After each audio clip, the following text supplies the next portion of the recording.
সম্মানিত বন্ধুগণ, আসসালামু আলাইকুম। দূরে কাছে দেশে অথবা দেশে বাইরে থেকে প্রিয় বন্ধুরা ঠিক এই মুহূর্তে যেখান থেকে বাস্তব জীবনের গল্প শোনার জন্য আমার সাথে জয়েন করেছেন, আমি আপন। আর যে আপন জীবনের গল্পের 849তম পর্বে আপনাকে বরাবর মতো স্বাগতম জানাচ্ছি। বন্ধুরা, আজ আমি আপনাকে শোনাবো বন্দনগরের চট্টগ্রামের ভাই অনিক হোসেনের জীবনের কলিজা কাঁপানো চরম কষ্টকর এক বাস্তব জীবন কাহিনী। বন্ধুরা, আজকের গল্পের টাইটেল যে স্বামীকে বাঁচাতে 70 বৎসরের বৃদ্ধাকে বিয়ে করে বউ। দেখেন, এই গল্পটা একটা ভালোবাসার গল্পও বটে। কি এমন সমস্যায় স্বামী পড়ে যে স্বামীকে বিয়ে করার জন্য 70 বৎসরের বৃদ্ধাকে বিয়ে করে বধূ, এবং 70 বৎসরের বৃদ্ধও বা কেন এই মহিলাটাকে বিয়ে করে। পুরোটা গল্প আজকে আপনাকে এমন এক বাস্তবতার সম্মুখীন করবে। অভাব কী জিনিস, ভালোবাসা কী জিনিস, এই পুরো গল্পটা শুনলে আপনি স্পষ্ট বুঝতে পারবেন। বন্ধুরা, পুরুষ মানুষ যদিও আমার এই কথার বিপক্ষে, তারপর আজকে চরম বাস্তব একটা সত্য কথা বলে যাই। জীবনের গল্পের এই অনুষ্ঠানগুলো করি সে অভিজ্ঞতা থেকে বলি। আমাদের এই পৃথিবীতে বর্তমান সময়ে প্রায় 70% মেয়ে তাদের পছন্দের মানুষের সাথে সংসার করতে পারে না। যাকে তারা বিয়ে করে সে বেশিরভাগ ক্ষেত্রে তার পছন্দনীয় হয় না, এবং পছন্দনীয় হয় না বলেই আমাদের এই সমাজে ডিভোর্সের পরিমাণ, তালাকের পরিমাণ অনেক বেশি বেড়ে যাচ্ছে। অনেকে হয়তো বলবে যে আপন ভাই, আগে তো বিয়ে দেওয়া হতো, তখন মেয়ে ছেলেকে দেখতো না, ছেলেও মেয়েকে দেখতো না, বাসর ঘরে প্রথম দেখা হইতো, কই তখন তো এত ডিভোর্স তালাক এত কিছু ছিল না। এখন তো হয়তো পছন্দের মানুষটাকেই বিয়ে করতে পারে, তারপরেও কেন তালাক ডিভোর্স হয়ে যায়। দেখেন, ওই সময়ের মানুষরা অতটা চালাক ছিল না। ওই সময়ের মেয়েগুলা স্বাধীনতা জিনিসটা খুব ভালো বুঝতো না, কিন্তু বর্তমান সময়ের মেয়েগুলা স্বাধীনতার সাথে খুব বেশি পরিচিত। তাই স্বামীর সাথে সংসার করার জন্য ইচ্ছার বিরুদ্ধে তারা স্বামীর সাথে সংসার করার জন্য ইচ্ছুক নয়। প্রিয় বন্ধুরা, যাই হোক, আমি গল্পে যাই। আমি আশা করব শুরু থেকে শেষ পর্যন্ত বন্দনগরী চট্টগ্রামের ভাই অনিক হোসেনের জীবনের বাস্তব গল্পটা আপনার আমার মুখ থেকে শুনবেন, এবং গল্প শেষে অনিক ভাইকে আপনার মতো করে একটা মন্তব্য কমেন্ট বক্সে লিখবেন। আরেকটা বিষয় বলে রাখি, এই গল্পটার নাম, ঠিকানা, টাইটেল সব কিছুই সদ্য দেওয়া, কারণ যদি সঠিকভাবে সব কিছু দেওয়া হয় তাহলে আজকে অনিক নামের যার গল্পটা, সে মানুষটা অনেক বিপদে পড়ে যাবে। গল্পটা আপনারা শেষ পর্যন্ত শুনবেন। অনিক ভাই একটা বিপদও আছে বটে। আপনারা পুরোটা গল্প শুনলে অনিক ভাইকে একটা সঠিক সিদ্ধান্ত কমেন্টের মাধ্যমে দিবেন। ধন্যবাদ সবাইকে। সম্মানিত বন্ধুগণ, আসসালামু আলাইকুম। আমার নাম মোহাম্মদ অনিক হোসেন, আমার বাড়ি বন্দনগরী চট্টগ্রাম। বন্ধুরা, আমি আমার জীবনের গল্পটা শুরু করার শুরুতে আপনাদেরকে আমার পরিবারের ব্যাপারে জানিয়ে রাখি। আমার পরিবারে আমি আছি, আমার বাবা আছে, মা আছে, তাছাড়া রয়েছে আমার দাদিমণি সহ আমার ছোট 3টা বোন। আমরা টোটাল 3 বোন 1 ভাই। আমাদের পরিবারটা চট্টগ্রাম শহর থেকে অনেক দূরে সবুজ শ্যামলা করা কোনো এক ছোট্ট গ্রামে এক নিম্নবিত্ত পরিবার। আমার বাবা পেশায় একজন কৃষক। আমাদের নিজস্ব কোনো জায়গা সম্পত্তি নেই, আমাদের ঘরের বিটাটা ছাড়া আর কোনো কিছুই নেই। তাই খুব ছোটোবেলা থেকে দেখে আসছি আমার বাবা মানুষের জমিতে কাজ করে খুব কষ্ট করে অল্প কিছু ফসল ফলে, আর সেই ফসলগুলো 2-4 টাকা বিক্রি করে খুবই কষ্ট করে আমাদের পরিবারটাকে চালাচ্ছে। ছোটোবেলা থেকে অনেক অভাব অনটনে, দুঃখ, কষ্ট আর যন্ত্রণার মাঝে আমার শৈশবের দিনগুলো কাটে। আমি আমার জীবনের গল্পটা আমার যুবক বয়স থেকে শুরু করি। আমার বয়স যখন প্রায় 19-20-এর কাছাকাছি, ওই সময় আমার বাবা অনেক বেশি দুর্বল হয়ে পড়ে। বাবার পক্ষে তখন আর মাঠে ঘাটে কাজ করে ফসল ফলানো সম্ভব হয় না। বাবা তখন এতটাই নিস্তেজ হয়ে পড়ে যে আমার বাবা বিছনা থেকে উঠতে পারে না, খুব বেশি অসুস্থ থাকে। বাবার এই অসুস্থতার পরে আমি কিন্তু ওই সময় পর্যন্ত অনেক বছর আগ থেকেই, আমার কৈশোর থেকে আমি বাবার সাথে মাঠে ঘাটে কাজ করি, কিন্তু কোনোভাবেই আসলে কৃষিকাজ করে খুব বেশি আয় উন্নতি হচ্ছে না, কারণ আমাদের তো নিজেদের কোনো জমি ছিল না।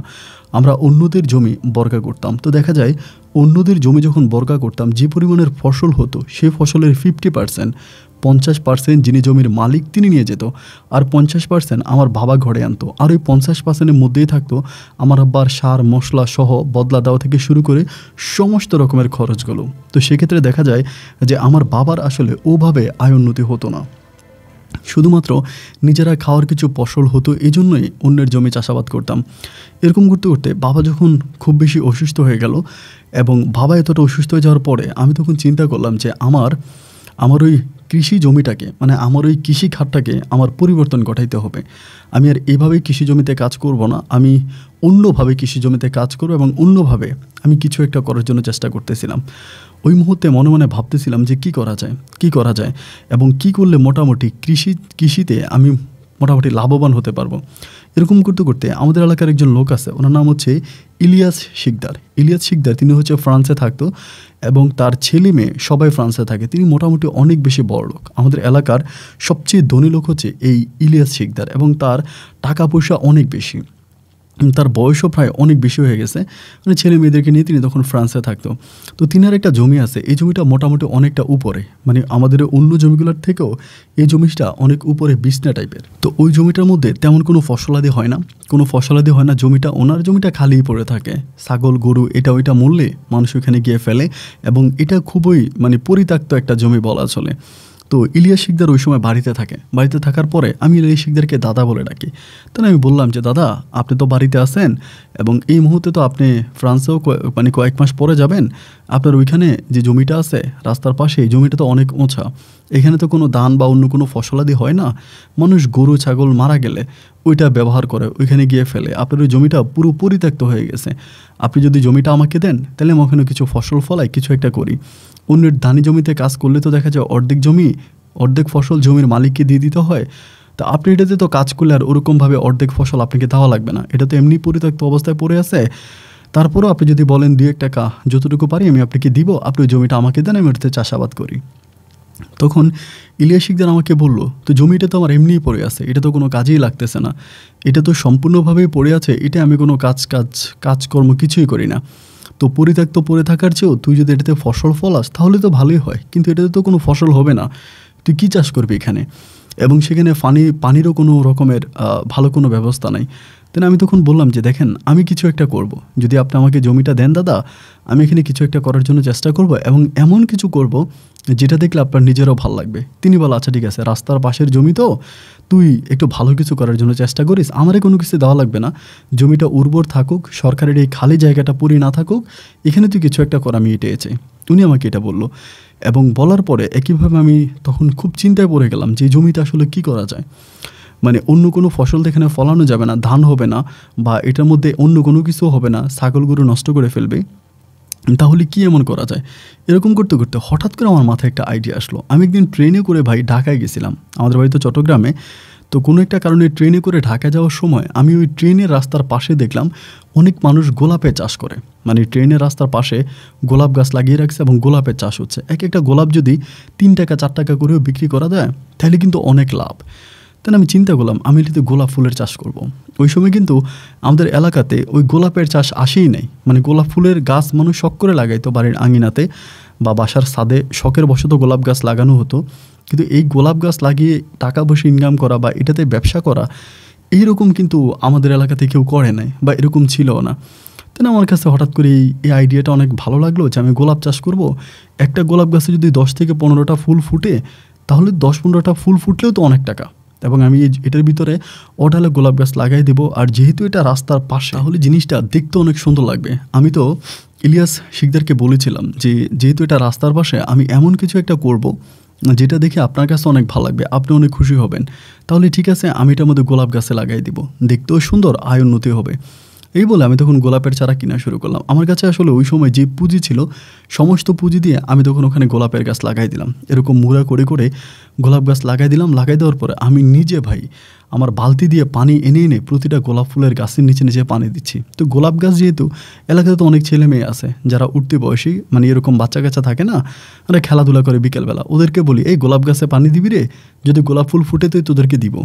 এটা বলার পরে দেখা যায় অনেকেই আমার সাথে এসে গোলাপ ফুল গাছে পানি দিত, আমার সাথে আমার সাথে অনেক ভালো সম্পর্ক হয়ে যায়। অনেক পোলাপাইন, এলাকার প্রায় অনেক পোলাপাইন আমার সাথে খুব ভালো সম্পর্ক হয়।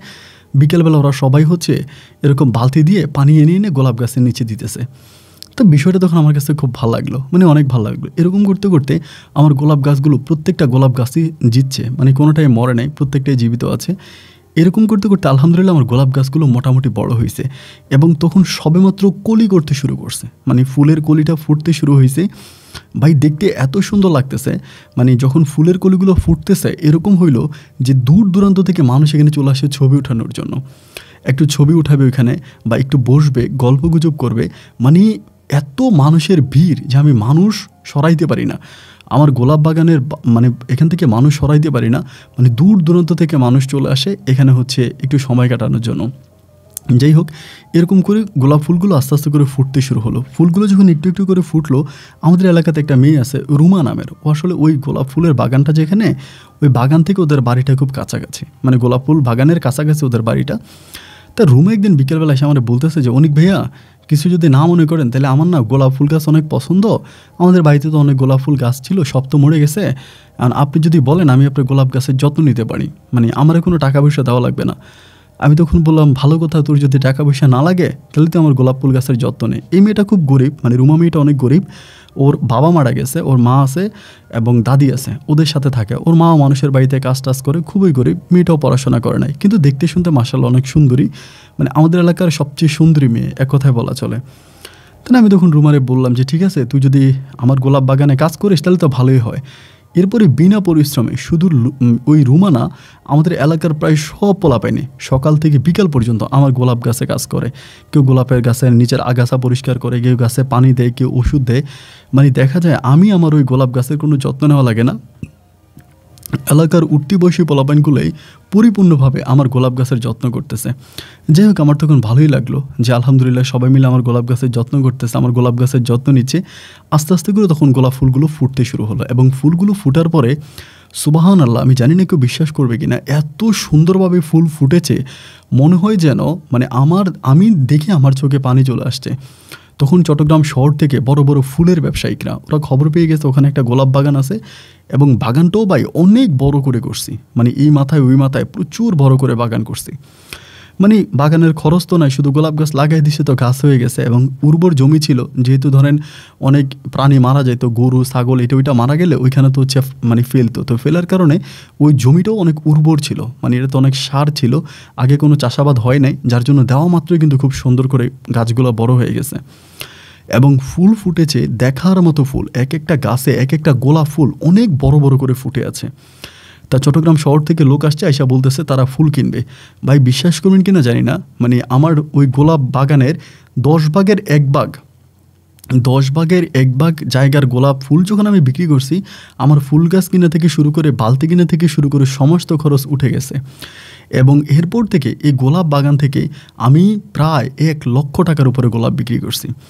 এবং গোলাপ গাছগুলো এত ভালো ছিল, এই মাত্র কেটে নিয়ে গেলে এগুলোর মধ্যে আবার ফুল আসতো, আবার কেটে নিয়ে গেলে আবার ফুল আসতো। শুধু এই গোলাপ গাছটা থেকে, এই গোলাপের জমিটা থেকে আমি আমার পুরো পরিবারটাকে চালাইছি, এবং যতটুকু আয় উন্নতি ইনকাম করা দরকার সমস্তভাবে করছি। আমি বাড়িতে ছোটোখাটো টিন দিয়ে একটা ঘরও বানাইছি।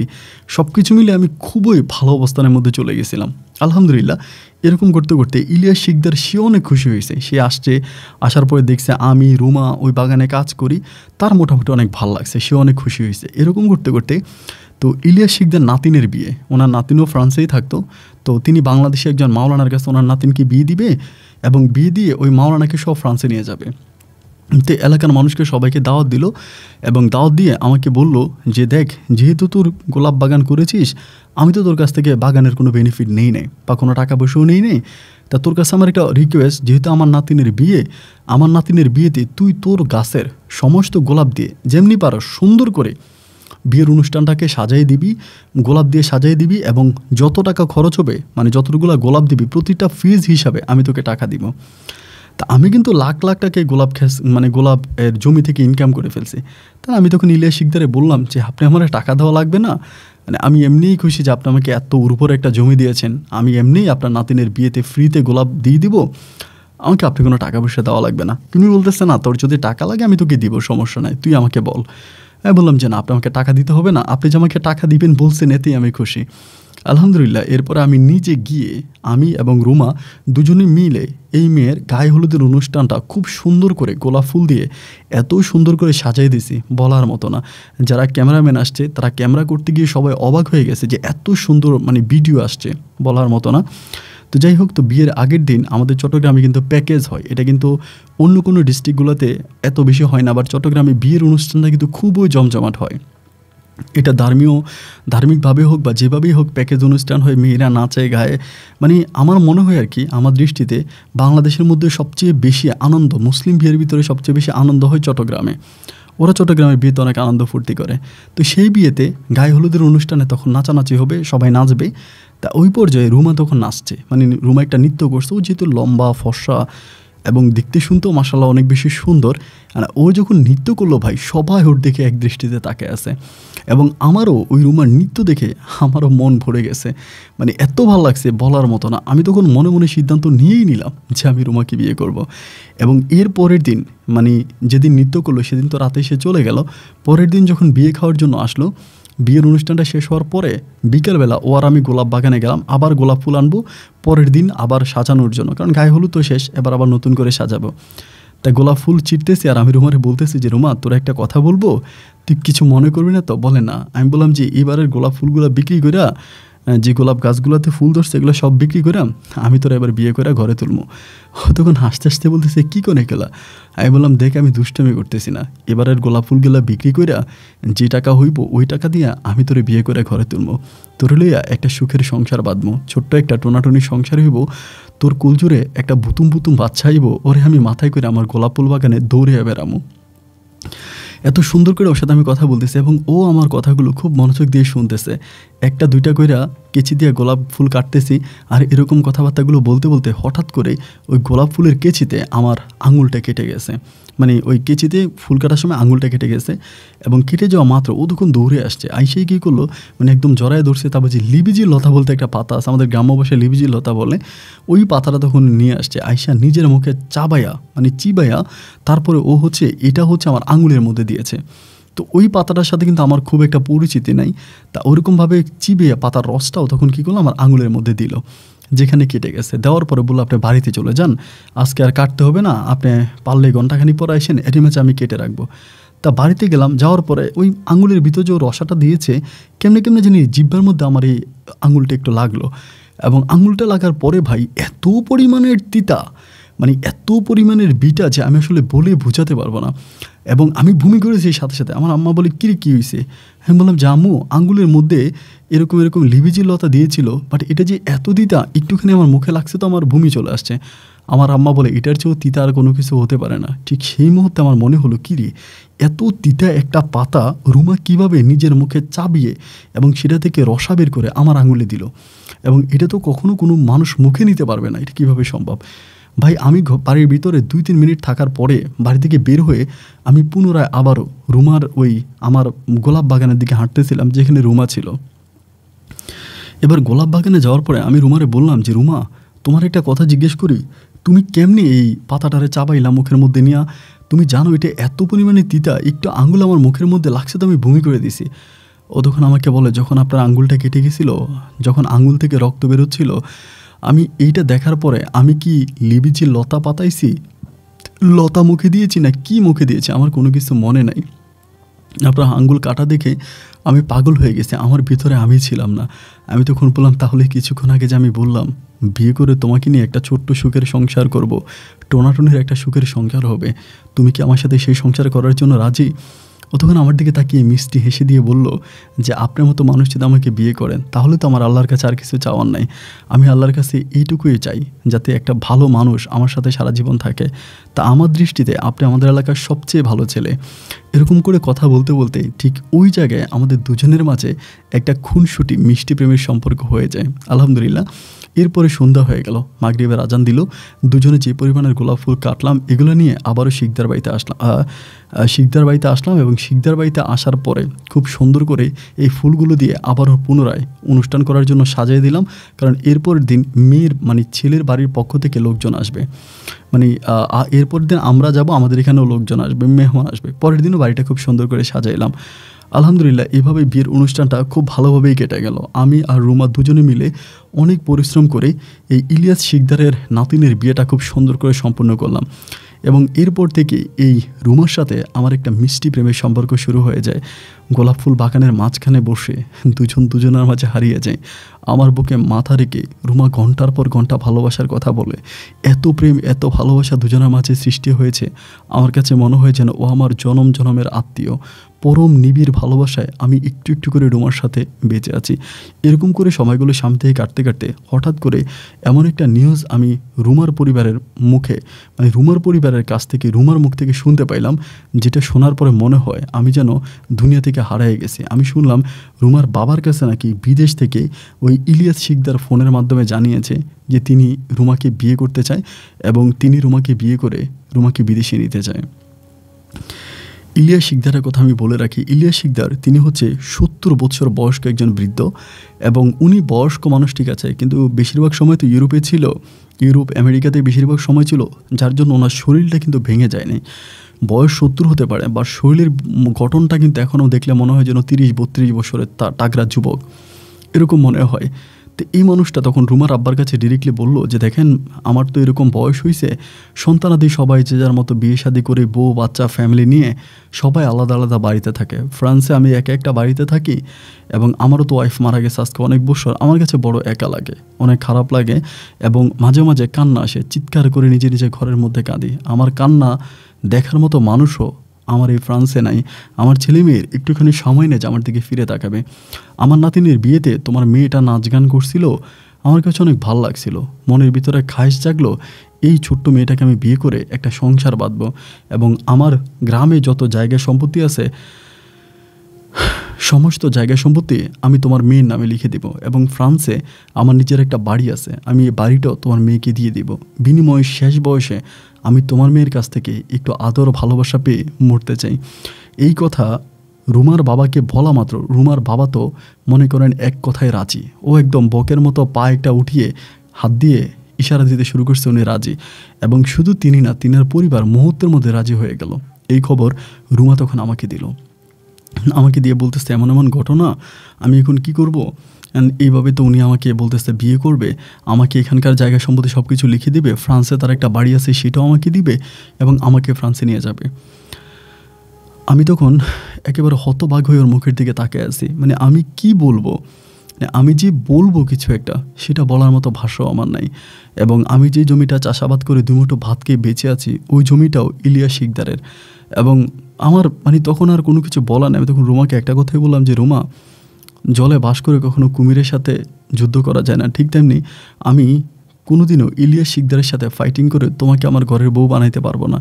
যেহেতু ইলিয়াস শিকদারের নজর তোমার উপরে পড়েই গেছে, তাহলে আমার পক্ষ থেকে আমি তোমাকে সরি বলা ছাড়া আর কোনো কিছুই করার নাই। অতক্ষণ আমার দিকে তাকে চোখের পানিগুলো ছেড়ে দিল, কাঁদতে কাঁদতে বলতেছে এটা তুমি কি বললা অনিক। আমি বললাম আমি আর কী বলতে পারি বলো, আমি হত দরিদ্র বাবার একটা ছেলে, আমি কৃষকের ছেলে, আমার জায়গায় দাঁড়িয়ে কী বা তোমাকে বলার আছে। ও তখন কান্না করতে করতে আমার সামনে থেকে বাড়ির দিকে চলে গেল এবং আমিও চোখের পানিগুলো মুছতে মুছতে বাড়িতে আসলাম। আমাদের বাড়ির পিছনে বসার মতো একটা ছোট্ট জায়গা আছে, ওই জায়গাটায় বসে বসে আমি চিন্তা করতেছিলাম যে আমি তো রুমাকে এত ভালোবাসি যে রুমা আমার দেহের অক্সিজেন, আমি তো রুমাকে ছাড়া বাঁচব না এবং রুমাকে ছাড়া একটা ফলক আমি নিঃশ্বাসে ফেলতে পারবো না। এখন রুমাকে যদি এই ইলিয়াস শিকদার বিয়ে করে ফেলে তাহলে আমার কি হবে। আমি কোনোভাবেই মানতে পারতেছিলাম যে রুমার বিয়ে হয়ে যাবে। এভাবে একদিন, 2 দিন, 3 দিন কেটে গেল। এরই মাঝে ইলিয়াস শিকদারের সাথে রুমার বাবার কথাবার্তা মোটামুটি ফাইনাল হয়ে গেছে যে তিনি বাংলাদেশে আসবে এবং তার বড় ছেলেকে নিয়ে আসবে। তার বড় ছেলে রাজি এবং ওই বড় ছেলেকে নিয়ে এসে এখানে বিয়ে হবে। বিয়ে হইলে পরে তিনি তখন রুমাকে নিয়ে চলে যাবে, মানে ফ্রান্সে চলে যাবে, ওরকম কথাবার্তা মোটামুটি ফুল অ্যান্ড ফাইনাল কথা তাদের মাঝে হয়ে যাচ্ছে। আমি লোকমারফতে কথাগুলো আস্তে আস্তে শুনতেছি। এর মাঝে রুমার সাথে কিন্তু আমার আর কোনো যোগাযোগ নেই। 3 দিন পরে মানে আমার ভিতর তখন এত কষ্ট লাগতেছিল, যে মানুষটাকে আমি এত ভালোবাসি, টাকার কাছে সে মানুষটা বিক্রি হয়ে যাবে। 70 বছরের একটা বৃদ্ধাকে রুমার মতো একটা মেয়ে বিয়ে করবে, এটা কিভাবে সম্ভব। ও তো আমার ভালোবাসা। এবং রুমা তো শুধু আমার না, আমাদের এলাকার যতগুলো মেয়ে আছে সবগুলো মেয়ের মাঝে রুমাই বেস্ট। রুমার চেহারাই সবচেয়ে বেশি সুন্দর এবং এত সুন্দরী একটা মেয়ে কিভাবে এমন বৃদ্ধার বউ হবে, তা তো হতেই পারে না। এরকম করে একদিন বিকেলবেলা কাঁদতে কাঁদতে আমি তখন আমার ওই ফুলের বাগানের ওইদিকে গেলাম। বাগানের ওইদিকে যাওয়ার পরে আমি ভিতর থেকে মানে আমার ফুলের বাগানের মাঝখান থেকে একটা কেমন যেন একটা শব্দ পাচ্ছিলাম। তো অনেক পোলাপাইন কিন্তু আছে যারা চুরি করে বাগানের মধ্যে ঢুকে হচ্ছে ফুল কেটে মানে ফুল ছিঁড়ে নিয়ে চলে যায়। অনেক গ্রামের ছেলেরা আসলে এরকম করে।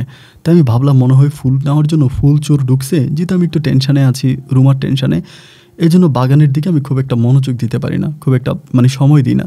তো এই জন্য আমি মনে করলাম যে মনে হয় কেউ না কেউ এখানে ঢুকছে আমার এখান থেকে ফুল ছিঁড়ে নিয়ে যাওয়ার জন্য।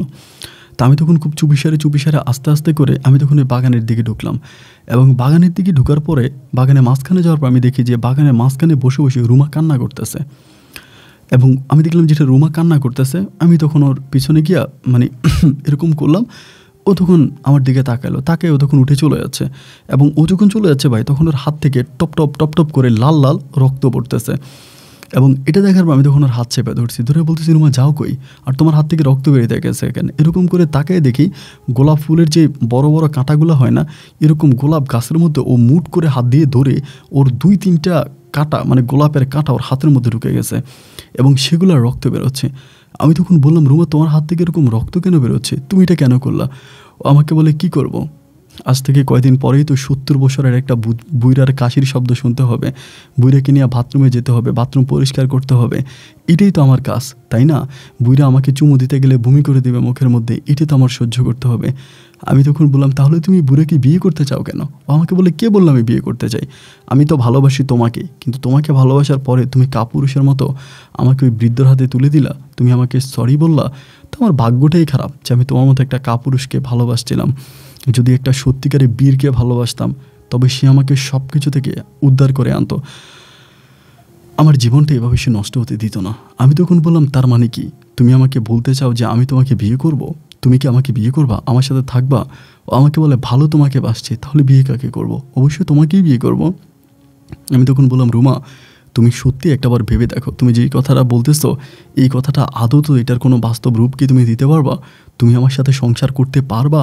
ও আমাকে বলে, পারবো না কেন, অবশ্যই পারবো। আমি বললাম, দেখো তুমি যদি ইলিয়াস শিকদারকে বিয়ে করো তুমি হয়ে যাবা কোটিপতি। শুধু কোটিপতি না, শুধু তুমি একা না, সাথে তোমার পরিবারের প্রত্যেকটা মানুষ কোটি টাকার মালিক হয়ে যাবে। এখন তুমি জেনে শুনে কেন ইলিয়াস শিকদারকে বিয়ে না করে তুমি আমাকে বিয়ে করে নিজের পায়ে নিজে কুড়াল মারতে চাও? ও আমাকে বল, আমি তো কখনোই ইলিয়াস শিকদারকে ভালোবাসি নাই, আর ভালোবাসবো কি? তিনি তো আমার দাদার চেয়েও আরও বয়স্ক। এরকম একটা লোককে ভালোবাসা তো দূরের কথা, তার দিকে তাকানোর তো ইচ্ছা জাগে না। আমি তখন বললাম, তাহলে কি তুমি বলতেছো তুমি আমাকে বিয়ে করবা? ও আমাকে বলে, তুমি আমাকে বিয়ে করবা কিনা এটা আমি জানি না, তবে যদি ইলিয়াস শিকদার আমাকে বিয়েই করে আমি তোমাকে ছুঁয়ে কথা দিতেছি, আমি সেদিনে বিষ খাবো, এবং বিষের বোতলও আমার কিনা শেষ। আমি বললাম, তার মানে তুমি ইলিয়াস শিকদারকে বিয়ে করবে না? ও বলেন, না, আমি বুড়াকে জীবনেও বিয়ে করবো না। যদি বউ হতেই হয় এই দুনিয়াতে, তা আমি শুধুমাত্র অনিকের বউ হব, অন্য কারো বউ আমি হব না। ওর কথাগুলো শোনার পর আমি তোর হাতটা চাইপে ধরলাম, ধরে বললাম, চলো আমার সাথে। ও আমার বলে, কই লয়ে যাবা? আমি বলি, আমার ছোট্ট ঘরেতে, আমার ছোট্ট ওই কুটরি ঘরেতে আমি তোমাকে নিয়ে যাবো, এবং আমি তোমাকে সেখানে নিয়ে বিয়ে করব। আমি ওর হাত ধরে তখন সামনের দিকে হাঁটতেছি, বাড়িতে নিয়ে আসছি, এবং বাড়িতে আনার পর আমার মা তো দেখে অবাক, কিরি এরকমভাবে রুমার হাত ধরে কেন ঘরের ভিতর ঢুকাইছি। আমার তখন পিছন আসছে, আসার পর আমি তখন দরজা লাগাই দিছি। আস্তে আস্তে চারদিকে অন্ধকার হয়ে যাচ্ছে, মাগরিবের আজান দিয়ে দিছে। আমার আম্মা বলে, কিরে রুমারি নিয়ে ঘরের ভিতরে ঢুকলি, দরজাও লাগাই দিলি, কি বিষয় কি? আমি বললাম, মা তুমি আমার জন্য একটা কাজী ডেকে নিয়ে আসো।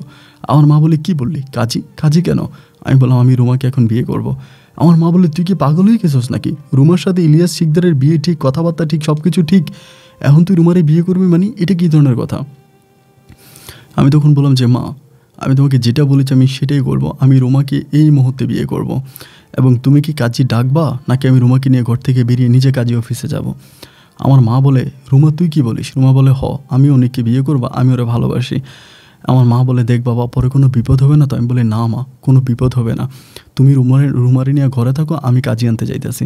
পরে আমাদের পাশের গ্রামে কাজী আছে, কাজীরা আমি তখন আনছি। আনার পরে ওইখানে কাজী লিপিবদ্ধ করলো, কয়েকজন গ্রামের মানুষ সাক্ষী ছিল। সাক্ষীর মোকাবেলায় তখনই রুমার সাথে আমার বিয়ে হয়ে গেছে। রাত প্রায় 8টা থেকে 8:30টার ভিতরে খবর হয়ে গেছে আমি রুমাকে বিয়ে করে ফেলছি। দলবল নিয়ে তখন রুমার বাবা মা আমাদের বাড়িতে চলে আসছে। আমাদের বাড়িতে এসে প্রচণ্ড রকমের গালাগালি করতেছে, আমাদের ঘর দুয়ার ভাঙার চেষ্টা করতেছে, এবং আমাকে বলতেছে যে অনেকরা ঘর থেকে বের করে আন, ওরে এই করবো সেই করবো, এত বড় সাহস ওর হয় কী করে? আমার মেয়ের বিয়ে ঠিক, বিয়ের কথাবার্তা ঠিক, সব কিছু ফাইনাল হয়ে আছে, সে জায়গায় ও কেন আমার মেয়ের বিয়ে করলো? এটা হতে পারে না, ওরা ঘর থেকে বের করে আন। মানে আমার উপরে প্রচণ্ড রকমের ক্ষিপ্ত হয়ে গেল, আমাকে মেরে ফেলবে, আমাকে বাঁচতে দিবে না। মানে কী পরিমাণের গালাগালি যে আমাকে করতেছে, আমার বাবা মাকে করতেছে, তার কোনো হিসাব নাই। রুমা তখন বাড়িয়ে বললো যে আমি প্রাপ্তবয়স্ক হয়েছি, আমি আমার ইচ্ছায়, আমি আমার যুক্তিতে আমি ওরে বিয়ে করছি, এবং এতে আপনারা যতই কিছু করেন আমি আপনাদের কথা শুনবো না। রুমার বাবা মা প্রায় রাত 12:30 পর্যন্ত আমাদের বাড়িতে থাকে এবং 12:30টার পরে আমাদের এলাকার যে মেম্বার আছে, চেয়ারম্যান আছে, সবাইকে নিয়ে আসে এবং রুমার সবার সামনে তর্ক করে একটাই যে আমি অনেককে ভালোবাসি এবং ভালোবেসে আমি অনেককে বিয়ে করছি। আমার বাবা মা কার সাথে আমার বিয়ে ঠিক করছে এটা আমার দেখার বিষয় না, কিন্তু আমি অনেককে ভালোবেসে বিয়ে করছি এবং এটা সম্পূর্ণ আমি আমার ইচ্ছে বিয়ে করছি। রুমার ওই বলিষ্ঠ কণ্ঠ থাকার কারণে, শক্ত কণ্ঠের কারণে তখন রুমার পরিবার কোনো কিছুই করতে পারেনি। ব্যর্থ গলায়, ব্যর্থ সুরে রুমার পরিবার তখন আমাদের বাড়ি থেকে চলে যায়। সে রাতেই রুমার সাথে আমার বাসর হয়। কিন্তু ভাই, বাসরের পর দিনটাও খুব সুন্দর কাটে। রুমা আর আমি, আমার গোলাপ ফুল তখন একদম প্রতিটা গোলাপ ফুল গাছেই অনেক বড় বড় গোলাপ ধরছে। এইবার যদি গোলাপ ফুলগুলো বিক্রি করতে পারি তাইলে মনে করেন আলহামদুলিল্লাহ, আমি এবার রুমারে নিয়ে এত ভালোভাবে থাকতে পারো বলার মতো না। কারণ প্রতিটা গাছের ভিতরে অনেক গোলাপ ধরছে। এবার গোলাপের সাইজগুলো কিন্তু অনেক বড় হয়েছে। তা 3 দিন 4 দিন পরে গোলাপগুলো বিক্রি করব। চট্টগ্রামের একটা দোকান, 2-3টা দোকানের সাথে কথাও হয়েছে যারা পাইকারিতে মাল কিনে, ওদের সাথে কথাবার্তা হয়েছে। এরই মাঝে একদিন দুপুরবেলা হঠাৎ করে আমাদের এলাকার লোকজন এসে আমার বলতেছে, আরে তোর গোলাপ গাছ তো কেটে ফেলতেছে, তোর গোলাপ গাছগুলো কেটে ফেলতেছে। আমি তখন দুপুরে খাইতে বসছি, রুমারে খাবার দিয়েছে। আমি তখন মনে করেন খাবারগুলো না খাই আমি তখন দৌড়ে গোলাপ বাগানে দিয়ে গেলাম। যাওয়ার পরে দেখতেছি আমাদের এলাকার কয়েকজন ছেলে মিলা গোলাপ গাছগুলো কাটে ফেলতেছে, পুরো গোলাপ গাছ কাটতেছে। তা কাটতেছে, এবার আমি তো এই বেটা আমার গোলাপ গাছ কাটতেছস কেন? যাই ওখানে ধরছি, ধরার পরে বলতেছে যে শিকদারে বলছে গোলাপ গাছ কাটে ফেলার জন্য। আমি বললাম শিকদার কই? বলে শিকদার বসে আছে গাড়িতে। পরে দেখলাম যে ঠিকই, উনি কখন আসছে বাংলাদেশে, কোন সময় আসছে আমি কিছুই বুঝি নাই। উনি গাড়ির মধ্যে বসে আছে। আমি তখন দৌড়ে ওনার কাছে গেলাম, যে বললাম যে দাদা কী অবস্থা, আমার গোলাপ গাছ কেটে ফেলতেছে, এগুলোর মানে কি? আমার প্রত্যেকটা গোলাপ ফুল ফুটছে, আমি এক একটা গাছের এত যত্ন করছি। উনি আমাকে বলে, এত বৎসর ধইরা তুই যে আমার জমি খাইতাছস, তুই কি আমার 1 টাকা দিছস? আমি তো আমার জমি তোরে আর দিব না। তা ওনার কথাবার্তা শুনে, ওনার চোখের দিকে তাকে আমি বুঝে গেলাম যে উনি আসলে আমার উপরে ক্ষিপ্ত, আমার উপর রাগান্বিত। আমি তখন বললাম যে দাদা আমার গোলাপ গাছগুলো এইভাবে কাইটেন না, এই প্রতিটা গোলাপ গাছের সাথে আমার রক্ত জড়িত আছে। আমি বালতি দিয়ে মাইলের পর মাইল পার করে পানি এনে আমি গোলাপ গাছগুলোকে জিতিয়েছি। আপনি আমার গোলাপ গাছগুলো কাইটেন না। যদি আপনি আমাকে যদি বলেন যে আপনি আমাকে জায়গা দিবেন না, আমার লাস্ট যে ফুলগুলো আছে আমি এই ফুলগুলো বিক্রি করে দিই, এই ফুলগুলো বিক্রি করে আমি আপনার বাগান আপনার দিয়ে দেবো, এরপর আপনি নিয়ে যান এবং প্রয়োজনে আপনি আমার গোলাপ গাছগুলো পর্যন্ত নিয়ে যান, কিন্তু এইভাবে গোলাপ গাছগুলো কাইটেন না। কে শোনে কার কথা? অতীতে রাজারা যেরকম প্রজাতির উপরে অত্যাচার করে, একই স্টাইলে ওই ইলিয়াস শিকদার তখন আমার সমস্ত গোলাপ গাছগুলোকে কেটে ফেললো। একটা একটা একটা একটা করে প্রত্যেকটা গোলাপ গাছ কাটলো, এক একটা গোলাপ গাছরে 5-6 টুকরা করলো এবং মাটি থেকে গোলাপের যে মূলটা ছিল সেই মূলটা পর্যন্ত উকড়াইয়ে ফেললো। আমার চোখের সামনে দুপুর থেকে সন্ধ্যা অবধি আমার পুরোটা গোলাপ গাছ, পুরোটা গোলাপ জমি উনি নিস্তেজ করে দিল। আমি গোলাপ গাছের কিনারায় বসে বসে কত কান্না করছি, কত ওনার পায়ে ধরছি, উনি আমার কোনো কথাই শোনে নাই। শুধু তাই নয়, এরপরে শুরু হলো আমার উপরে বর্বর নির্যাতন। এলাকার পোলাপাইন উনি আমার উপরে লাগাই দিছে। উনি মনে করেন ওনার মতো করে কই যায় কই থাকে, হয়তো চট্টগ্রাম শহরে থাকে, এই শহরে ওনার বাড়ি আছে, ওইখানে থাকে এবং তিনি তখন গ্রামে মানে ঘন ঘন থাকতে শুরু করছে, গ্রামে থাকতেছে এবং গ্রামে থেকে উনি আমাদের উপরে অত্যাচার করে, অবিচার করে, আমাদের বাড়িতে লোক পাঠায়, পোলাপাইন পাঠায়, খুবভাবে অত্যাচার অবিচার করতেছে। ওই সময় কিন্তু রুমার বাবা মাও মোটামুটি, যেহেতু আমার গোলাপ গাছগুলো এইভাবে কাইটে ফেলছে, এতে রুমার বাবা মাও মনে অনেক কষ্ট পাইছে। শুধু রুমার বাবা মা না, আমাদের এলাকার যত গণ্যমান্য ব্যক্তি আছে, যত সাধারণ মানুষ আছে, প্রত্যেকটা মানুষ তখন আমার পক্ষ নিয়েছে এবং এলাকার চেয়ারম্যান মেম্বার থেকে শুরু করে সবাই তখন বলছে যে না, এটাই ইলিয়াস শিকদার ভালো করে নাই। এই গোলাপ গাছগুলো তো কোনো অন্যায় করে নাই, এই গোলাপ গাছগুলো আমাদের এলাকার সৌন্দর্য বৃদ্ধি করেছে। দূর দূরান্ত থেকে মানুষ আমাদের গ্রামে আসতো ছবি ওঠানোর জন্য। ও এত কষ্ট করে, অনেক এত কষ্ট করে গোলাপ জমিটা করেছে, তা ইলিয়াস শিকদারে এই রুমারে বিয়ে করতে পারে নাই বইলা এই গোলাপ গাছগুলো কেটে ফেললো, এটা তো হতে পারে না, সে তো এটা অন্যায় করছে। তা আমাদের গ্রামের সব মানুষ তখন আমার পক্ষে ছিল এবং সবচেয়ে মজার ব্যাপার হচ্ছে আমাদের এলাকার চেয়ারম্যান মেম্বার থেকে শুরু করে তারা আমার পক্ষে ছিল। এরকম করে যখন ইলিয়াস মোল্লা একের পর এক আমার বাড়িতে মানে পোলাপাইন পাঠাইতো, বাড়ি ভাঙার চেষ্টা করতো, ঝামেলা করতো, ওই সময় এলাকার চেয়ারম্যান একদিন ইলিয়াস শিকদারকে ডাক দেয় এবং ওনার বড় ছিল তখন বাংলাদেশে ছিল, বাপ ছেলে দুজনকেই ডাকে।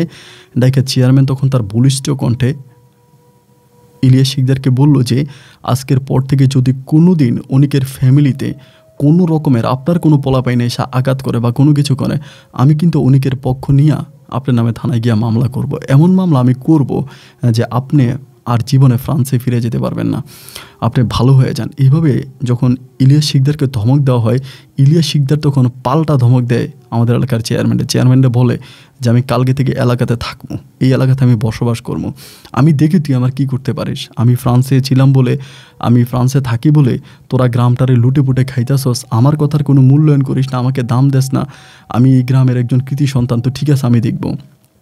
এই বলে ইলিয়াস শিকদার তখন লাঠি ভর দিয়ে হাঁটতো। লাঠি ভর দেওয়া অবস্থায় তিনি তখন গ্রামে থাকতে শুরু করে, গ্রামে একজন দুজন করে তিনি মানুষ জড়ো করতে শুরু করে।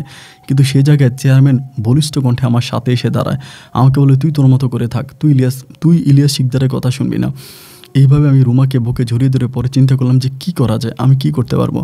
একদিন আমাদের ওই বাড়ির ওইখানে বেতমুড়া আছে, বেতমুড়া হয়তো গ্রামের বাসা অনেকেই বলবে যে বেত গাছ আছে।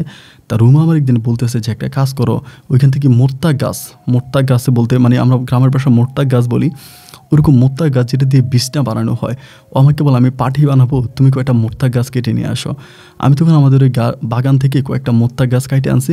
আনার পরে রুমা তখন এগুলারে বৈশা খুব সুন্দর করে বেতের মতো করে চিকন করে কাটলো। কেটে পরে ও তখন এগুলো দিয়ে আপনার ওই যে বিয়ের সময় যে শীতল পাটিগুলো হয় না, ওরকম শীতল পাটিও তৈরি করতে শুরু করলো। ভাই একদিনের ভিতরে রুমা প্রায় একটা শীতল পাটি বানিয়ে ফেললো। একটা শীতল পাটি কিন্তু তখন অনেক দাম। ও আমার বলে আমি শীতল পাটি বানাবো এবং তুমি এগুলো বিক্রি করবা। একসাথে ও তখন শীতল পাটি বানাইতেছে, আমার মাও তখন রুমাকে সাহায্য করতেছে। আমার মা আর রুমা মিলে অনেক সুন্দর করে শীতল পাটি বানাইতো। এবার আমি সকালে এই শীতল পাটি মাথায় করে গ্রামে হেঁটে শীতল পাটি বিক্রি করতাম। আলহামদুলিল্লাহ, আল্লাহর অশেষ মেহরবানিতে আমি আবারও টাকা পয়সার মুখ দেখতে শুরু করলাম। আমার অভাব আবারও কেটে গেল, আমি আবারও আয় উন্নতি করলাম, 2-4 টাকা ইনকাম করতে শুরু করলাম। এবার আমি তো খুব ভালো আছি। যাই হোক, আমার 2 টাকায় আসতেছে। পরে রুমা আমাকে বলল যে আম্মা আর আমি মিলা শীতল পাটি বিক্রি করি, শীতল পাটি বানায় এবং তুমি এটা সারাদিন মিলা বিক্রি করো, যতটুকু লাভ হয় তুমি দেখো না তার পাশাপাশি কোনো কিছু করা যায় কিনা। এবার আমি একটা মাছের ফিশারি দিলাম, মানে আমার মোটামুটি কিছু টাকা হলো, সেই টাকাগুলো দিয়ে আমি একটা মাছের ফিশারি করলাম এবং মাছের ফিশারিটাও আমি মোটামুটি অনেক বড় করে করলাম। ওইটা ওই যে মানে শীতল পাটি বিক্রি করার টাকাই আর কি, সেই টাকা দিয়ে মাছের ফিশারি করলাম এবং করার পরে আমি তখন ওখানে মাছ পেলাম। সারাদিন আমি তখন কি করি, শীতল পাটি বিক্রি করে গ্রামে হেঁটে আমার মা আর আমার বউ মিলে শীতল পাটিও বানায় আর তার পাশাপাশি আমার ওই মৎস্য খামারটাকেও তারা দেখভাল করে, দেখাশোনা করে। এবং সন্ধ্যার পরে যখন আমি বাড়িতে আসি তখন গোসল টোসল করি ঠান্ডা মাথায়, আমি তখন ওই মানে আমাদের ওই মাছের খামারের পাশে আমি একটা ছোট্ট ঘর বানাই, ওই ঘরে গিয়ে আমি রাতের বেলায় ঘুমাই এবং পাহারা দিই। বাইরে ভাই কয়েকটা মাস পার হওয়ার পরে আমার ওই মাছের খামারের একটা মাছ প্রায় 2 কেজি 3 কেজি করে হয়ে গেছে। এবার আমি মাছ বিক্রি করলাম, মাছ বিক্রি করে প্রায় আমার 1.5 লক্ষ টাকার মতো লাভ হইল। 1.5 লক্ষ টাকার মতো লাভ হইল। লাভ হওয়ার পরে এরপরে আমি পুনরায় আবারও মাছের চাষ করলাম, আবারও করলাম। এইভাবে 3টা সিজন মাছের চাষ করার পরে 4র্থ সিজনে গিয়া এই ইলিয়াস শিকদারের পোলা পাইনে আমি শিওর করে বলতে পারি, কারণ ইলিয়াস শিকদার ছাড়া এই কাজ কেউ করবে না। ইলিয়াস শিকদার পোলা পাইনে আমার ওই মাছের ঘেরের ভিতরে তখন তারা বিষ ঢেরাতে আমার প্রায় 2 থেকে 3 লক্ষ টাকার মাছ তারা নষ্ট করে। আমার 2 থেকে 3 লাখ টাকার মাছ তারা সম্পূর্ণভাবে নষ্ট করে দেয় এবং আমি এটার কোনো বিচারও পাই না। কারণ রাতের বেলায় কে এসে মাছের ঘেরের ভিতরে বিষ ঢালছে, এটা কাকে আমি দোষারোপ করব? মানে দোষারোপটা করবো কাকে? দোষারোপ করার মানুষ তো আর পাইলাম না। এবার আমার মাছের ঘেরটাও শেষ হয়ে গেল। মাছের ঘেরটা শেষ হয়ে যাওয়ার পরে আমার কাছে জমানো প্রায় 3-3.5 লাখ টাকার মতো ছিল, সব কিছু মিলে ব্যবসা বাণিজ্য কইরা। এখন রুমা আমারে বলতেছে তুমি একটা কাজ করো, তুমি দেশের বাইরে চলে যাও, কারণ দেশে থাকলে আজকে পোলাপানে তোমার মাছের ঘেরের ভিতরে বিষ দিছে, কালকে হয়তো তোমারে ধরে তোমারও মেরে ফেলতে পারে, তা তোমারে মেরে ফেললে আমার কি হবে? তুমি একটা কাজ করো, তুমি দেশের বাইরে চলে যাও।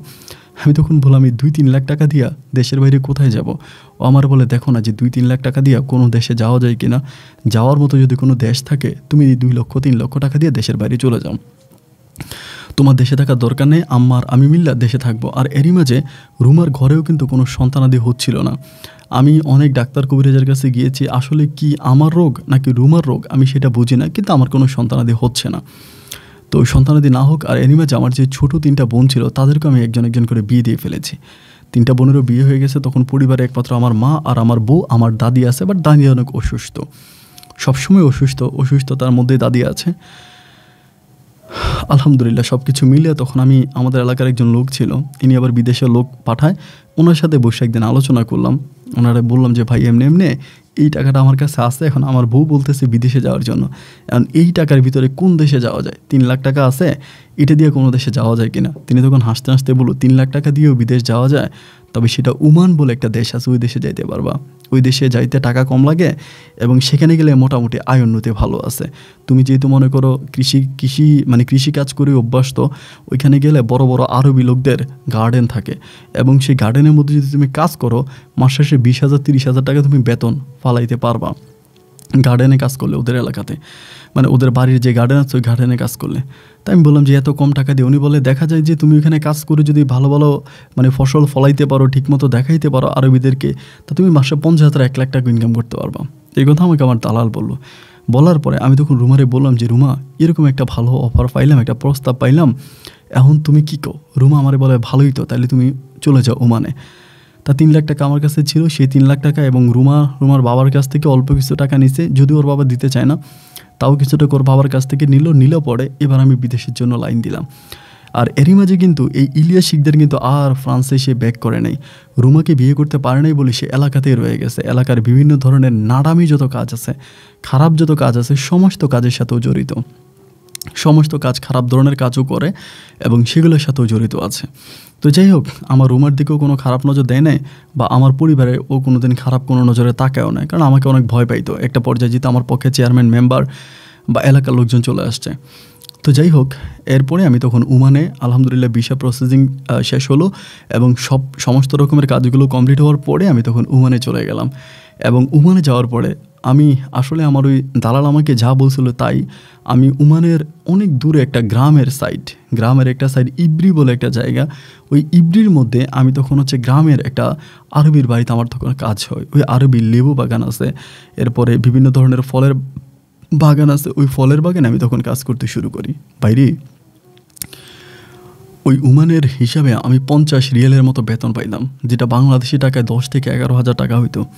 এবং এই 10-11,000 টাকার মধ্যে আবার আমার খানা আমার নিজের, খাবারটা নিজের এবং থাকাটা ওই বাগানের ভিতরে একটা ঘর আছে তাঁবু টাঙাইয়া, ওই ঘরের মধ্যে আমাকে থাকার জায়গা দিছে। এখন এই ঘরে আমি থাকতেছি, কিন্তু খাওয়ার জন্য আমার মাসে বাংলাদেশি টাকায় 2 থেকে 3,000 টাকা চলে যায় এবং দেখা যায় যে আমি প্রতি মাসে 5 থেকে 6,000 টাকা সব কিছু বাদ দিয়া ইনকাম করি। তা এই 5-6 হাজার টাকা আমি বাড়িতে পাঠাইলে না আমার মা চলতে পারে, না আমার বউ চলতে পারে, না আমার দাদির ওষুধ বড়ির টাকা হয়। এরই মাঝে তো আবার রুমার বাবার কাছ থেকেও কিছু টাকা ঋণ করে আসছিলাম। তখন এত পরিমাণের অবস্থা খারাপ হয়ে গেল যে রুমার বাবা কথায় কথায় রুমারে বলে, তোরে আমি পাঠাইতে চাইছিলাম ফ্রান্সে, তোরে বললাম তুই ফ্রান্সে চলে যা, তুই ফ্রান্সে গেলি না এবং ফ্রান্সে না গিয়া তুই এরকম একটা হারামিরে বিয়ে করলি, ওরে বিয়ে করলি, আজকে তুইও মরতেছস, আমিও মরতেছি। আমি কিন্তু রুমার জন্য ওই সময় টাকা পয়সা পাঠাইতে পারতেছি না ঠিকমতো টাকা পয়সা পাঠাইতে পারতেছি না। ও আবার ওই মোত্তাক নিজে বানায়, মোত্তাক দিয়া বিছনা নিজে বানায় এবং বানিয়ে ওই বিছনা ও নিজে নিজে বিক্রি করে এলাকায় হেঁটে হেঁটে। তা ওর বাবা ওরে খারাপ বলে, ওর মা ওরে খারাপ বলে, এলাকার সব মানুষের সাথে খারাপ ব্যবহার করে। আমি দেখতে দেখতে প্রায় পুরো 1 বৎসরের মতো আমি ওমানের মাটিতে ওই আরবির চাকরি করলাম। 1 বৎসরের মতো, পুরো 1 বৎসর আমি চাকরি করলাম। কিন্তু ভাই ওই 1 বৎসর চাকরি করেও কোনো লাভ আমি করতে পারলাম না। মাস শেষে আমি 1 টাকাও জমাইতে পারলাম না। পরিবারের জন্য 4,000-5,000 টাকার বেশি আমি কোনো মাসে পাঠাইতে পারি নাই।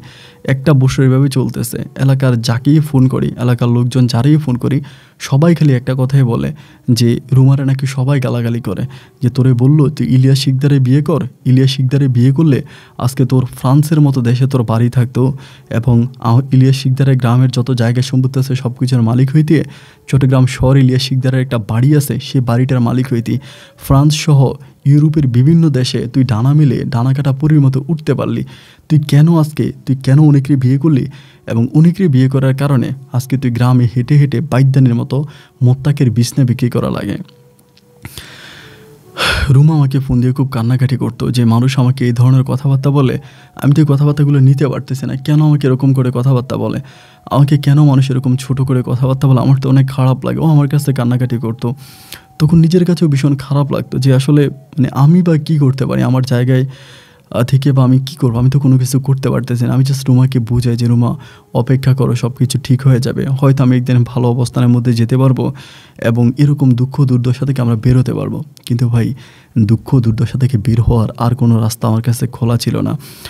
এরকম করতে করতে আরও একটা বছর কেটে গেল, 2টা বছর কাটলো, একটা টাকা কিন্তু আমার বেতন বাড়তেছে না। সে 50 রিয়ালে বেতন দিচ্ছে এবং খাবারের টাকা নিজের থাকার জায়গাটা দিচ্ছে। মাঝে মাঝে বলে এসি চালাইতে পারবি না, কারেন্ট বেশি চালাতে পারবি না, গরম লাগলে এসিও নিজে এসে বন্ধ করে দেয়, কারণ এসি চালাইলে নাকি ওর বিদ্যুৎ বিল ওঠে, এই জন্য এসিও নিজে বন্ধ করে দেয়। এই পড়ন্ত রোদের ভিতরে আমি গরমে সহ্য করতে পারতাম না।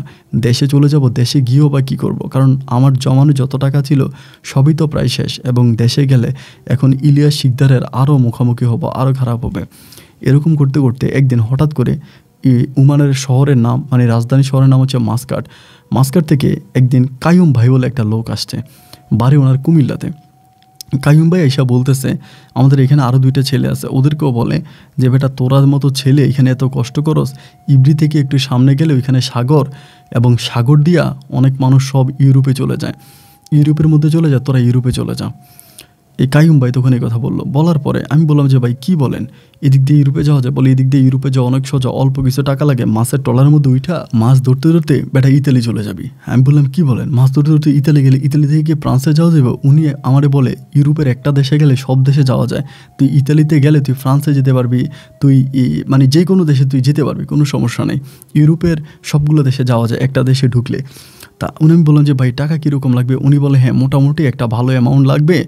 উনি আমাকে ওই সময় বললো যে প্রায় 3 লাখ টাকার মতো লাগবে, 3 লাখ টাকার মতো দিলে তাইলে হচ্ছে এভাবে যাওয়া যাবে। তা আমি বললাম যে 3 লাখ টাকার মতো লাগবে, এখন 3 লাখ টাকা আমার কাছে তো কোনো টাকাই নেই, একে তো ঋণ করে আসছি, 2 বছর ধরে বিদেশ করতেছি, 2 টাকাও কিন্তু পকেটে নাই, তার উপর এখন 3 লাখ টাকা কই পাবো? কিন্তু 3 লাখ টাকা ওনারা দিলে আমার ভিতর তখন ওই যে মানুষ আমাকে, মানে আমার রুমারে খারাপ ভাষায় কথা বলতেছে যে রুমা তুই বিদেশে, তোর উচিত ছিল অনিককে বিয়ে না করে ওই ইলিয়াস শিকদারের বিয়ে করা, তাহলে তুই ইউরোপে থাকতি, ইতালিতে থাকতি, ফ্রান্সে থাকতি, এখন তুই দেশের মধ্যে পৌঁছে মরতেছস।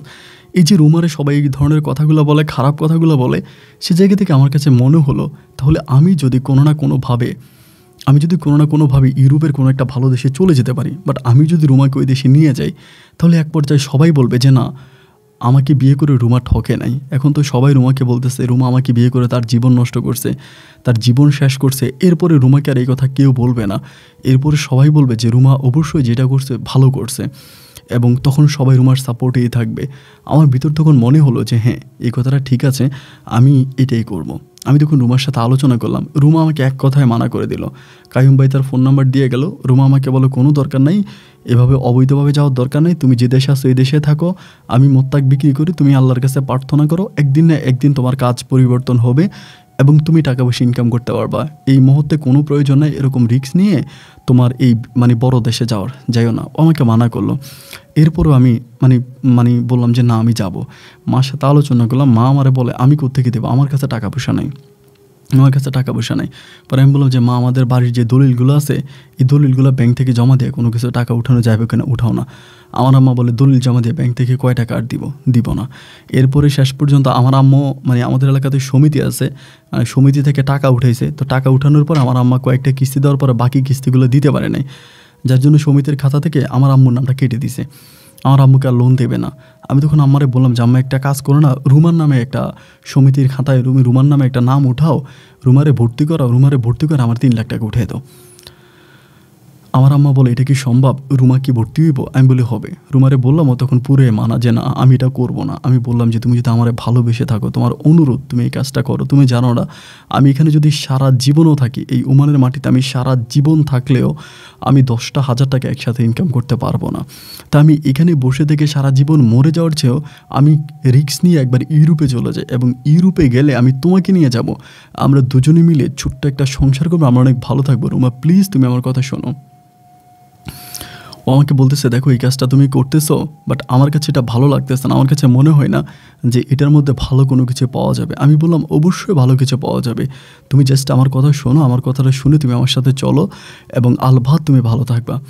এরকম করে তারা আমি বুঝাইলাম। বোঝানোর পরে ও তখন সমিতিতে ভর্তি হলো। কয়েকটা কিস্তি দেওয়ার পরে সমিতি থেকে ও 2 লাখ টাকা উঠানোর একটা অনুমতি পাইলো যে 2 লাখ টাকা উঠাবে। তা 2 লাখ টাকা ও উঠাইলো, এবং 2 লাখ টাকা উঠানোর পরে বাকি 1 লাখ টাকা কোত্থেকে পাবো।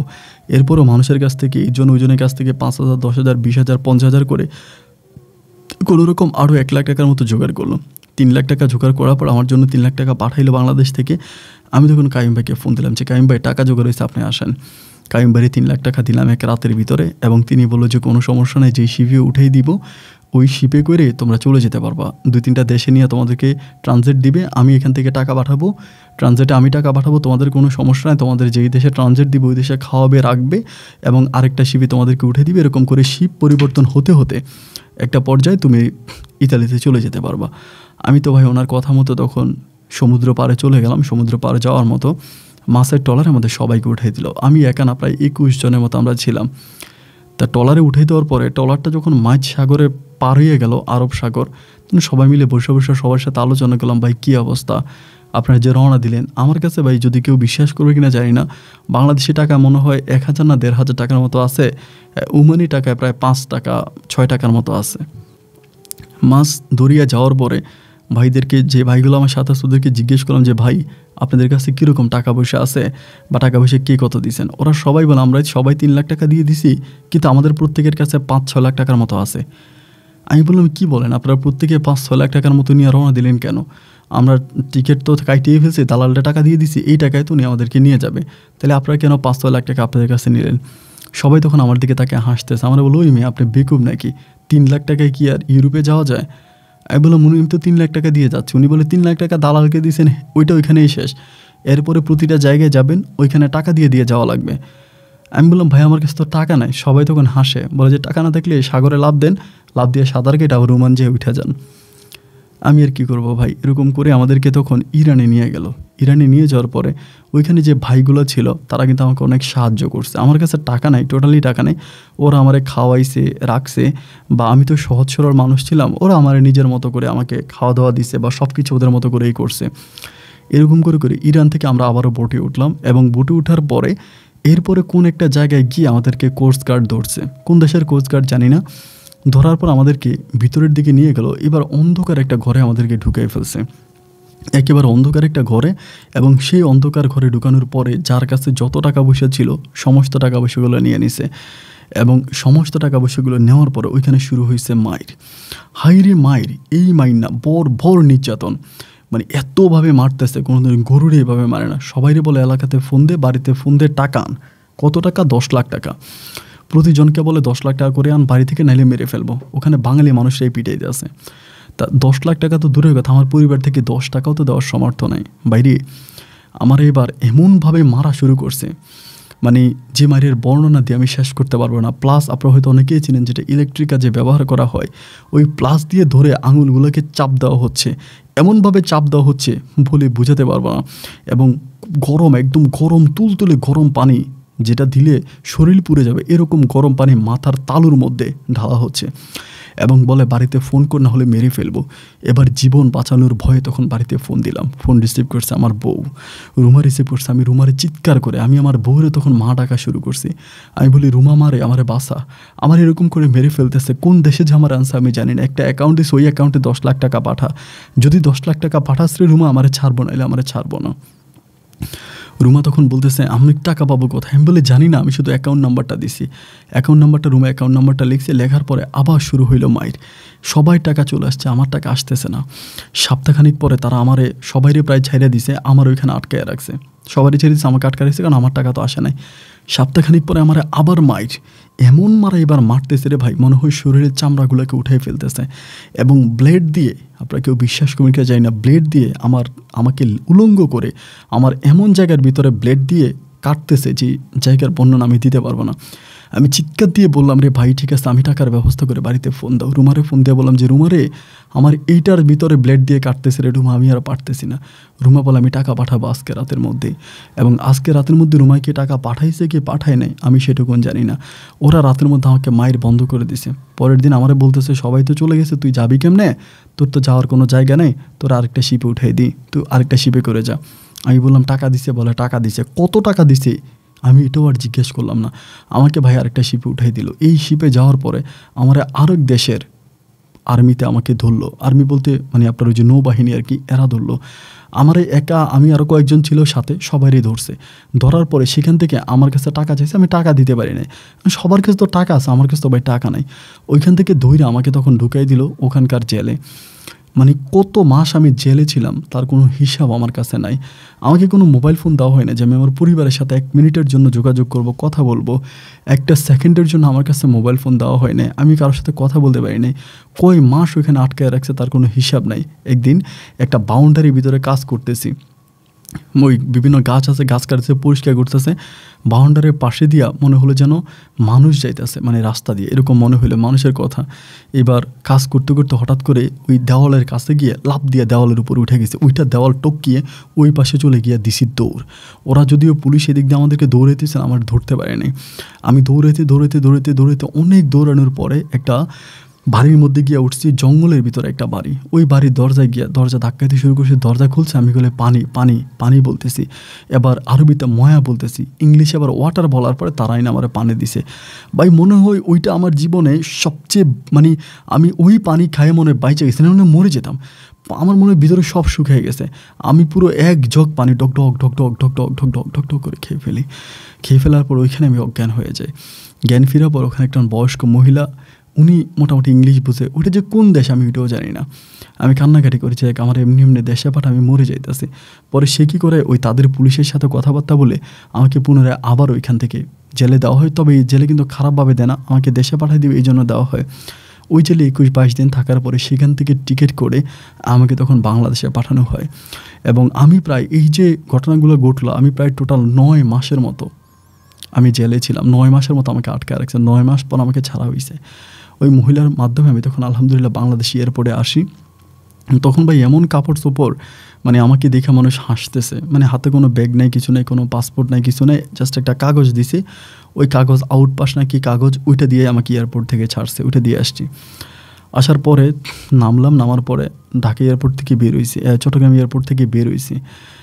ঢাকায় প্রথমে বিমান ল্যান্ড করছে, তারপর আবার চট্টগ্রাম আসছে। চট্টগ্রাম থেকে বেরোয়ার পরে আমি বাড়ি যাবো, আমার কাছে ভাড়ার টাকা নাই। মানে বাড়ি যাবো যে ভাড়ার টাকা নাই। আমার পরিবারের কারো নাম্বারও মুখস্থ নাই, সব নাম্বারগুলো ভুলে গেছি। আমি জানি না, আমি এয়ারপোর্টের সামনে মানুষের কাছে চাইতেছি, ভাই আমার যদি পারেন কয়টা টাকা দেন, আমি বাড়িতে যাবো, আমার এরকম মাইর খেয়ে আসছি। তা বলার পর অনেক প্রবাসী আমার কিছু কিছু টাকা দিছে। এয়ারপোর্ট পুলিশরা নাকি সবার কাছ থেকে টাকা নেয়, তবে আমার এয়ারপোর্ট পুলিশে টাকা দিছে ভাই, সত্য কথা। এয়ারপোর্ট পুলিশ আমার টাকা দিছে, এয়ারপোর্ট পুলিশের কাছ থেকেও কিছু টাকা নিয়েছি। নিয়ে আমি তখন একটা গাড়ি ভাড়া করে বাড়ি পর্যন্ত আসছি। আসার পরে উঠানের মধ্যে আসার পর আম্মা আমার জড়াই চিৎকার দেওয়া কাইন্দে উঠছে, বলে তোর দাদি মারা গেছে। আমি তখন ঘরের মধ্যে গিয়ে কইতেছি, মা রুমা কোথায়? আমার মা বলে রুমা? আমি বললাম রুমা কোথায়? আমার আম্মা বলে কে রুমা কই, তুই জানোস না? আমি বললাম যে রুমাকে আমি জানবো কেমন করে, রুমা কই মা? আমার মা তখন বলে রুমা তো ইলিয়াস শিকদারের ঘরে। আমি বললাম মানি? আমার মা বলে আমি জানি না। তুই রুমারে কি বলছিস, কি কথা কইছিস? রুমা ইলিয়াস শিকদারে আনছে, আইন ওই বেটার লোক কথা কইয়া গ্রামের সবার সামনে তোরে তালাক করছে, তোরে ডিভোর্স করছে, করে ইলিয়াস শিকদারে বিয়ে করছে। আমি বলি কেন বিয়ে করছে? আমার আম্মা বলে জানি না। তখন আমার হঠাৎ করে মনে হলো আমি তো রুমার কাছে 10 লাখ টাকা চাইছিলাম, রুমা তো মনে ওখানে 10 লাখ টাকা দিছে। আমি বলি মা ইলিয়াস শিকদারের কাছ থেকে কি রুমা কোনো টাকা নিছিল? আমার আম্মা বলে তা তো জানি না, কোনো টাকা নিছে কিনা তা তো জানি না। আমি তখন আমি একটু রুমার লোকে দেখা করবো। আমার আম্মা বলে তোর 2টা পায়ে ধরে বাবা, তুই আর ঝামেলা করিস না, এই মেয়েটার কপালটা আর পড়াইস না, এই মেয়েটার অনেক ক্ষতি করছিস, আর করিস না বাবা, এই মেয়েটার ক্ষতি আর করিস না, মেয়েটা যেমনি আছে এমনি তারা ভালো থাকতে দে। আমি বললাম মা আমি একটাবার রুমার লোকের কথা কমো। আমার আম্মা বলে কি কথা কবি, ওর পেটে বাচ্চা আছে। আমি বললাম কিসের বাচ্চা? ও আমার সাথে ছিল, ওর পেটে বাচ্চা হইলো না, এত বছর আমি সংসার করলাম, এখন বাচ্চা আসলো কোত্থেকে? আমার আম্মা বলে ইলিয়াস শিকদারের সাথে বিয়ে হওয়ার কয়েক মাস পরে ও বেবি কনসেপ্ট করছে, ওর পেটে বাচ্চা আসছে। বলি এত বছর আমার লোকে সংসার করলো, কোনোদিন বাচ্চা হইলো না, এখন বাচ্চা হয়ে গেছে মা? আমার আম্মা বলে হ্যাঁ ওর পেটে বাবু আছে, যাইস না। আমি আর ওর কাছে গেলাম না, ও আর আমার কাছে আইলো না। দীর্ঘ 1 সপ্তাহের মতো কেটে গেছে। 1 সপ্তাহ পরে মনটার আর বুঝাইতে পারি না, একদিন ইলিয়াস শিকদারের বাড়ির পিছন থেকে তাদের দেওয়ালের উপর দিয়ে উঠা রসোই ঘরে, মানে পাকঘরেও রান্না করতেছে, আমি পাকঘরের দরজাটা খুলছি, জানালাটা খুলছি, খুইলা ওর মুখের দিকে তাকাইছে, আমার দিকে তাকে আছে, আমি ওর দিকে তাকে আছি। ওর চোখের বাণীগুলোও পড়তেছে, আমার চোখের বাণীগুলোও বলতেছে। আমি বললাম রুমা এটা তুমি কি করলা? ও বলে স্বামীকে বাঁচানোর জন্য 70 বছরের বৃদ্ধাকে বিয়ে করলাম, 10 লাখ টাকার কাছে নিজেকে বিক্রি করলাম। হ্যাঁ বললাম রুমা তুমি কি টাকা পাঠাইছো? বলে হ্যাঁ পাঠাইছি। ওর সাথে কথা বলতেছি, এর মধ্যেই ইলিয়াস মোল্লার বড় ছেলে নাকি কে একজন আসছে, আসার পর আমি লাফ দিয়া আবার দেওয়াল ভাইয়ে চলে আসছি। এরপরে প্রায় প্রতিদিনে আমি ওকে ডিস্টার্ব করার জন্য এখানে যাইতাম, ওর সাথে কথা বলতাম। 1 দিন 2 দিন 3 দিন এরকম করতে করতে একটা সময় ও নিজেই ইলিয়াস মোল্লাকে বলে আমি এই দেশে থাকবো না। ওর একটা মেয়ে সন্তান হয় এবং মেয়ে সন্তানটা হওয়ার কিছুদিন পরেই ইলিয়াস শিকদারের সাথে ও তখন ফ্রান্সে চলে যায়। দেশে থাকে না, ফ্রান্সে চলে যায়। আমি তখন রাস্তার মধ্যে পাগলের মতো ঘুরি, কারোর সাথে কথা বলি না। আমি প্রায় 1 বছরের মতো পুরো পাগল ছিলাম, 1 বছরের মতো পরিপূর্ণভাবে পাগল ছিলাম। কারোর সাথে কথা বলতাম না, করতাম না। 1 বছর পরে আমার মোবাইলের মাধ্যমে রুমা আমার সাথে যোগাযোগ করে। তখন রুমা ইতালিতে থাকে, ওর ইলিয়াস মোল্লারে নিয়ে। ফ্রান্সে থাকে নাই, ফ্রান্সে নাকি কি ঝামেলা হয়েছে তার অন্য সংসারের ছেলে মেয়েগুলোর সাথে। দেন ও তখন ইতালিতে চলে আসে, ইতালিতে থাকে। আমাকে বলে তুমি কি ইতালিতে আসবা? আমি বললাম যে কীভাবে যাব? ও বলে ইতালিতে এগ্রিকালচার বিষয়ে লোক আসতেছে, তুমি যদি বলো আমি তোমার আনতে পারবো, টাকা পয়সা লাগবে না, টাকা পয়সা আমি ম্যানেজ করব। আমি বললাম যে না আমি যাব না। ও আমাকে বলে আমারে দেখবা না? আমি বললাম তুমি যদি বলো তোমার দেখার জন্য তাহলে যাইতে পারি। এরপরেও আমার জন্য ভিসা ঠিক করলো এবং ভিসা ঠিক করার একটা পর্যায়ে আমাকে তখন ইতালিতে নিয়ে গেছে। সম্পূর্ণ ওর খরচ, আমি কিন্তু 1 টাকাও দিই নাই বা আমার 1 টাকাও খরচ নাই, সম্পূর্ণ ওর খরচ আমাকে ইতালিতে নিয়ে গেছে। ওর ঘরে একটা মেয়ের সন্তান হয়েছে এবং হওয়ার পরে আর কোনো সন্তানাদি হয় নাই। ইতালিতে নিয়ে যাওয়ার পরে তখন আমাকে এগ্রিকালচার বিষয়ে নিয়ে গেছে এবং যে ফার্মে নিয়ে গেছে আমি তখন ওই ফার্মে কাজ করি। বাট এটা আমি এলাকার কাউকে বলি নাই যে ও আমাকে বিষয় করে নিয়ে গেছে। এবং ইলিয়াস শিকদার যখন আমার জন্য তারে 10 লাখ টাকা দেয়, তখনই ইলিয়াস শিকদার ওরে বলছে যে আমি যে তোকে 10 লাখ টাকা দিচ্ছি, এই টাকা দিয়ে যে তুই অনেক রে ছুটে আনবি, এটা কিন্তু তুই কারো কাছে বলতে পারবি না।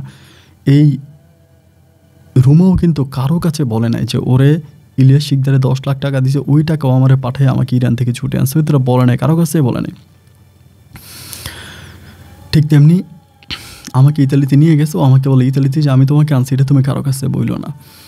আমিও কারো কাছে বলি না। ইতালিতে গেছি, ওইখানে আসি, ইনকাম করতেছি। এইভাবে প্রায় 1 বছরের মতো আমি ইতালিতে ছিলাম। 1 বছর পরে সবসময় রুমারে দেখি এবং আমি যে ইতালিতে আসছি ইলিয়াস শিকদার কিন্তু এটা জানে না। ইলিয়াস শিকদার ইতালিতেও থাকে, ফ্রান্সেও থাকে, 2 দেশে মিলিয়ে থাকে এবং তার সন্তানাদি আছে, যার জন্য সে বেশিরভাগ সময় ফ্রান্সে থাকে। ইতালিতে মাঝে মাঝে আসে এবং ইতালিতে আসে শুধুমাত্র এই রুমাকে রাখার জন্য ইতালিটা ব্যবহার করে, না হলে ইতালিতেও আসতোই না। ইতালিতে রুমাকে রাখছে এই জন্যই আসে। তো বেশিরভাগ সময় যেহেতু ইলিয়াস শিকদারে ইয়েতে থাকে, ফ্রান্সে থাকে, তো এই সুযোগে 1 দিন 2 দিন 3 দিন হতে হতে প্রতিনিয়তই এই রুমার সাথে আমার শারীরিক সম্পর্কটা হচ্ছে। এবং 1 দিন 2 দিন 3 দিন যেহেতু আমার বউ, এটা তো আসলে ওভাবে লুকায়িত কিছু না, ওর সাথে আমার হচ্ছে। এবং এরই মাঝে হঠাৎ করে ও আবারও বাচ্চা কনসেপ্ট করে।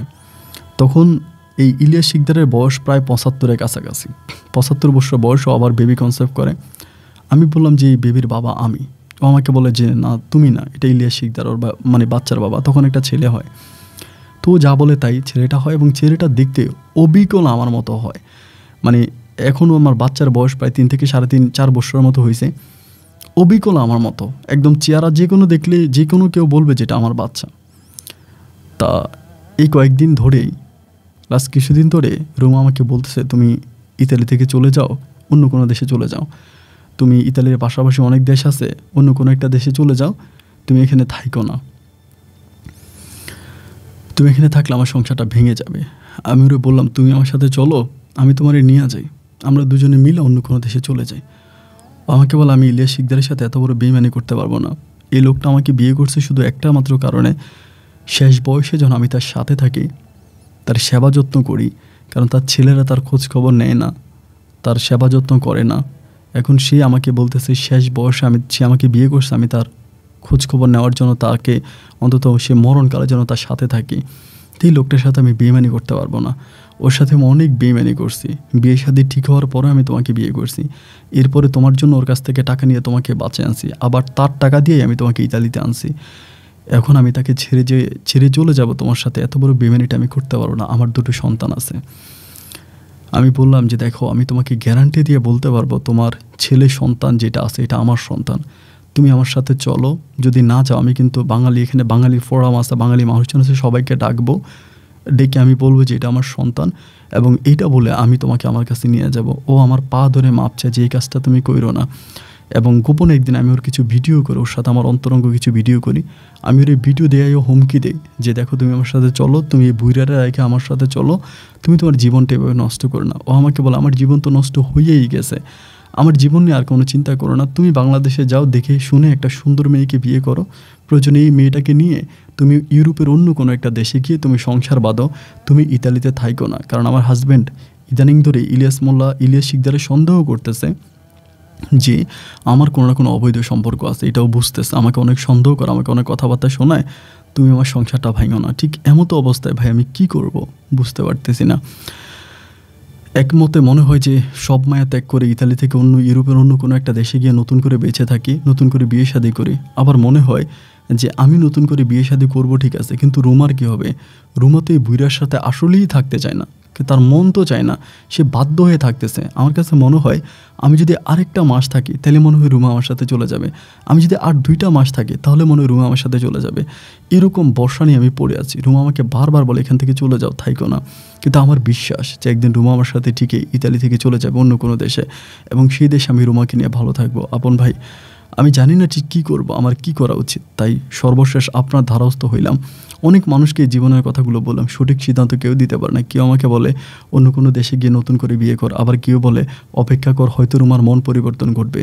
তা কি করব কিছুই বুঝতে পারি না ভাই, যার জন্য আপনার দ্বারস্থ হলাম। আপনার কাছে অনুরোধ করব যে আমার ঠিক এই মুহূর্তে কী করা উচিত, আপনার যুক্তিতে আপনি আমাকে একটা পরামর্শ দিবেন।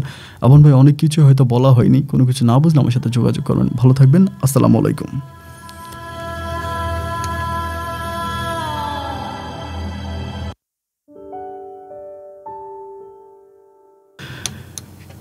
সম্মানিত বন্ধুগণ, সবাইকে অনেক বেশি ধন্যবাদ এতক্ষণ পর্যন্ত আমাদের চট্টগ্রামের ভাই অনিক হোসেন, বর্তমানে একজন ইতালি প্রবাসী, তার জীবনের বাস্তবিক গল্পটা শুরু থেকে শেষ পর্যন্ত শোনার জন্য। দেখেন, আমি গল্পের শুরুতে আপনাদেরকে বলেছিলাম যে গল্পের নাম, ঠিকানা, লোকেশন, উনি কিন্তু আসলে ইতালিতেই থাকে না, বাট ইউরোপের কোনো একটা দেশে থাকে।